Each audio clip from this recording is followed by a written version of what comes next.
Parliament जो गडियल इजलास घुराइण लाइ वज़ीर आज़म शहबाज शरीफ़ समरी सदर ॾांहुं मोकिले छॾी। पार्लियामानी ज़रियनि जो चवणु आहे त वज़ीर आज़म गडियल इजलास 17 डिसंबर ते सुबुह 11 वॻे घुराइण जी समरी उमाणी आहे। इजलास में दीनी मदरसनि जी रजिस्ट्रेशन समेत 8 बिलनि जी मंज़ूरी जो इम्कान आहे। मदरसनि जी रजिस्ट्रेशन वारे बिल ते कानून साज़ी बाबति JUI PTI खां मदद घुरी वरिती। असद कैसर ऐं सेनेटर कामरान मुर्तज़ा विच में मुलाक़ात, सियासी सूरतहाल समेत मुख़्तलिफ़ मामलनि ते ॻाल्हियूं। JUI अॻुवान हाफ़िज़ हमदुल्ला चयो आहे त मदरसनि जी रजिस्ट्रेशन वारे बिल ते सदर जे एतिराज़नि सां ॿिली थैलीअ मां ॿाहिरि निकिरी आई आहे। एतिराज़नि मां साबित थियो त असुल मक़सद मदरसनि खे फेटफ हवाले करणु आहे। क़ौम आॾो वाज़िह थियो त इस्लामी जमहूरिया पाकिस्तान जी पार्लियामेंट कानून साज़ी में अॼु बि आज़ाद नाहे।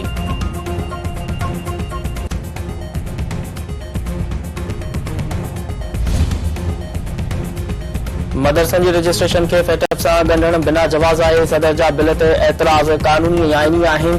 कानूनी ऐं आइनी मामलनि ते सियासत करणु कंहिंजे हक़ में बहितर नाहे।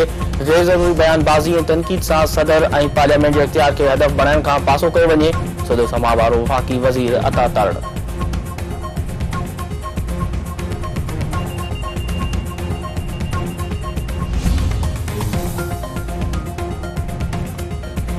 PTI चेयरमैन बैरिस्टर गोहर चयो आहे त ॻाल्हियूं ज़रूर थियणु घुरिजनि। उन्हनि शर्त न पर मुतालबा रखिया आहिनि।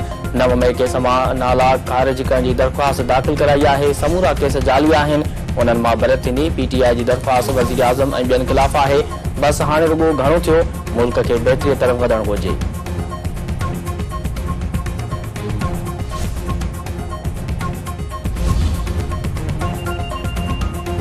एक सियासी पार्टी जी एजेंडा रुॻो मुल्की इदारनि ख़िलाफ़ ज़हर उगाचणु आहे। 9 मई जा जवाबदार सज़ा जा हक़दार आहिनि। मामला नफ़रत ऐं जहिड़नि न पर ॻाल्हियुनि सां हल थींदा आहिनि। हिकु शख़्स खे अवाम जे ज़हननि में नफ़रत जो ॿिज पोखियो आहे। एहसन इक़बाल नाकारी सियासत ऐं क़ौमी मिल्कियतुनि ते चढ़ाई तहरीक इंसाफ़ टोले जी एजेंडा आहे। साज़िशी अंसरनि मुल्की मईशत खे नुक़सान पहुचाइण में का बि कसर नाहे छॾी। तहरीक इंसाफ़ बानी जी सियासत जी एजेंडा ई मुल्क खे कमज़ोर करणु आहे। मां PTI खे सियासी पार्टी नथो मञा। राणा तनवीर हुसैन PTI नौजवाननि खे हुकूमत ख़िलाफ़ इस्तेमालु कयो। नौजवान हाणे मुल्क दुश्मननि खे सुञाणे चुका आहिनि। तहरीक इंसाफ़ नौजवाननि लाइ को बि मनसूबो शुरू न कयो, रुॻो नौजवाननि खे नफ़रत तरफ़ धिकियो वियो। राणा सलाउल्लाह।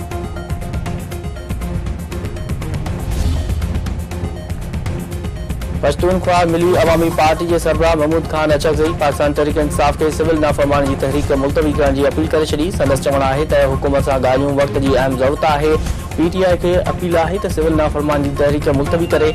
जेकॾहिं ॻाल्हियुनि सां मसइला हल नथा थियनि त तहरीक हलाई वञे।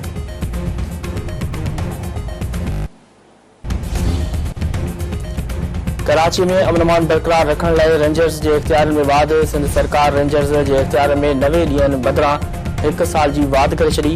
रेंजर्स जे इख्तियारनि में 9 डिसंबर 2024 खां 8 डिसंबर 2025 ताईं वाध कई वई। नोटिफिकेशन जारी।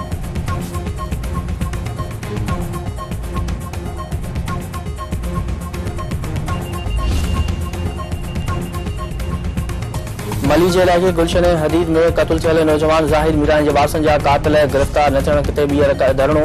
क़ौमी इशारा ब्लॉक पुलिस जा बेतमादी ज़ाहिर। संदन चवणु आहे त पुलिस ख़ातिरी करण बावजूदि कातिल गिरफ़्तार न करे सघी आहे। SSP मलीर काशिफ अफ़ताब अब्बासी जी मक़तूल जे वारसनि सां मुलाक़ात। वाक़िए ते ॾुख जो इज़हार। जवाबदारनि जी गिरफ़्तारी लाइ मोहलत तलब। संदसि चवणु आहे त जवाबदारनि जी गिरफ़्तारी लाइ जदीद टेक्नोलॉजी इस्तेमालु करे रहिया आहिनि। कराची बाज़ जी चूंड में आमिर नवाज़ वड़ाइचे ॿियों भेरो सदर चूंडिजी वियो। रहमान कोराई जनरल सेक्रेटरी ऐं आमिर हुसैन खज़ानची चूंडिजी विया।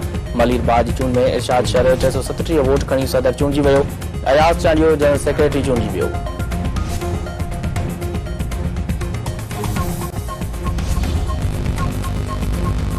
भोजपुर वेझो ओगाई बिरादरी में हलंदड़ पुराणी तकरार तां ज़ाल मुड़ुस क़त्ल। हथियारबंदनि फायरिंग करे 35 नवरनि जे अली अदर ओगाई ऐं राज़ल ख़ातून खे क़त्ल करे छॾियो।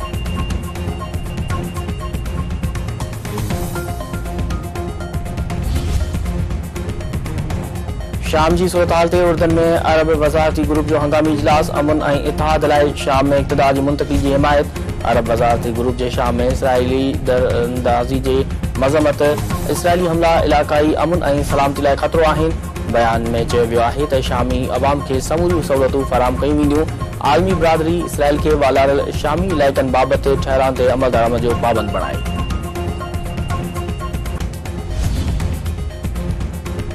पाकिस्तान ऐं ॾखण अफ्रीका विच में T20 मैच बरसात सबबि ख़त्म। ॾखण अफ्रीका T20 सीरीज़ में 2-0 तां खटे वरिती। B20 मैच में ॾखण अफ्रीका पाकिस्तान खे 7 विकेटुनि तां शिकस्त ॾिनी।